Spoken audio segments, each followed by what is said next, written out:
baba ina kyabanja ayogere niyo kudda ku mmere y'omuntu n'ogikola bw'otemba famire nga bwefaana. Ssenabulya Twahanga ye chairman wa LC1 ku kyalo Wanjeyo ekisangibwa mu gombola y'Ennama mu district y'e Mukono awonye okugajambulwa abatuuze nga bamulumiriza okwekobana n'abeeyita bannannyini ttaka ne balinyaga ne banyaga ab'ebibanja nga babagobaganya saako n'okubonoonera emmere. Emmere yange n'owa ku kyalo kati omwana ogenda kumuwaaki ono ogenda muwaaki ogenda kola otya kansala muli bantu bakulu ku kyalo kuno.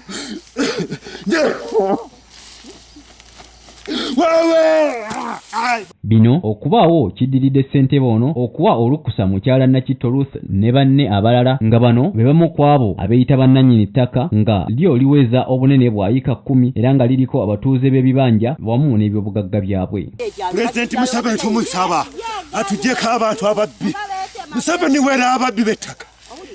Kubye enkiiko y'amaanyi era n'ennaku nnyingi okulaba nga embeera eno mweri mu bantu.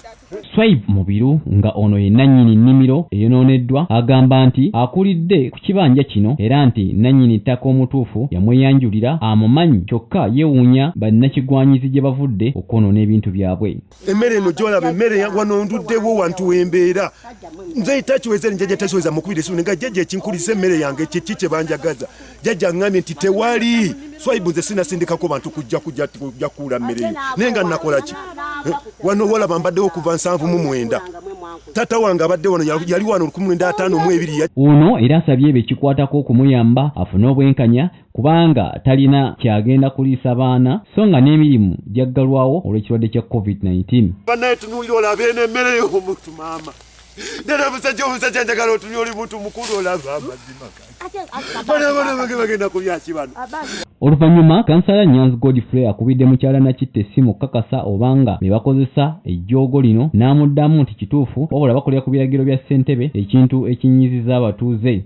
Chairman w'ekyalo yasobodde okuwa olukusa abaasaaye mu muwogo ono kubanga bo yabagamba bagende basaawe mu busaayi ne bugenza okukya ng'ate muwogo asiguddwa. Oluvannyuma bano beekubidde enduulu eri chairman wa LC2 omwami Lwanga Charles asitukiddemu n'atuuza olukiiko bw'atyo n'awalaawala ssentebe abadde yeekwese okujja nnyonnyole abatuuze kubanga abatuuze babadde baagala kumukangavvula. Chairman abatuuze wamu n'abakulembeze banne bamusobezza ebibuuzo ebimulemye okuddamu era bakira bamubuuza nga bamusitamiza wansi ng'omusibe kyokka oluvannyuma yeetondedde abatuuze n'akkiziganya nabo okuyita abakoze ekikolwa kino olunaku olw'enkya babeetondere n'okuliwa emmere y'abatuuze.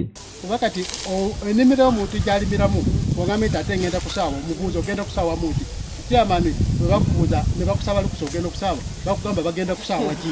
Muludde ensonga ennungi entuufu twagala tubayitawo bonna bonna bannannyini ttaka tutule mu nsonga n'ekyalo kyonna n'emirano gyonna n'ekibangina gyonna jiwulize ensonga ezo. Mu kwogerako eri abatuuze chairman wa LC y'okubiri Lwanga Charles alaze obwennyamivu olw'ebikolwa ebifaanana bwe biti kyokka n'asaba abatuuze okuba abakkakkamu n'abasuubiza okubayamba okufuna obwenkanya. Ssentebe muganda wange weegendereze famire eyo ey'omwana eya Ssemakadde ate nga si wa musayi waffe gwangeye ejja kutomeza ssebo mukama wange era nkwegayiridde taata Ssemakadde musajja mukyamu nnyo ne bakomera ate bali banne batubona Ssemakadde yabakulu yabaliidinze. Abatuuze nabo baliko bye boogedde nga bangi ku bo bavumiridde ekikolwa kino ate abalala ne bawanjagira bekikwatako okubayamba. Ekintu ky'okukuula emmere mu kiseera kino ekiseera ekizibu nze kinkanze nze naye nga ndi neiba